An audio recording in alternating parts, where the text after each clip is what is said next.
Évidemment, quand on n'a pas d'enfants, c'est pas un moyen. Il y a des très bons gouvernants qui peuvent ne pas avoir d'enfants, et c'est pas ça le critère. Mais je suis désolée de vous le dire.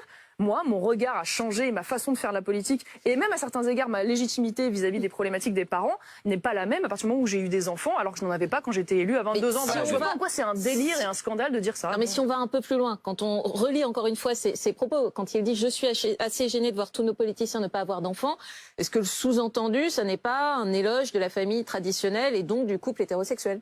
Excusez-moi, en quoi c'est pas bien de dire qu'on veut des enfants dans une société, que des hommes et des femmes aient des enfants? Enfin, on peut aussi dire que c'est un modèle positif pour la société. Les familles homosexuelles on a besoin. Mais là, attendez, excusez-moi, mais là vous partez dans tous les sens. Il a jamais parlé d'homosexualité ou pas homosexualité ou hétérosexualité ou pas hétérosexualité. Il n'y a aucun sous-entendu dans le propos de Guillaume Pelletier sur une sorte de famille traditionnelle érigée en modèle. C'est de la même façon quand vous parlez de tendance qui ont voulu sous-entendre qu'il y avait, excusez-moi, une critique homophobe dans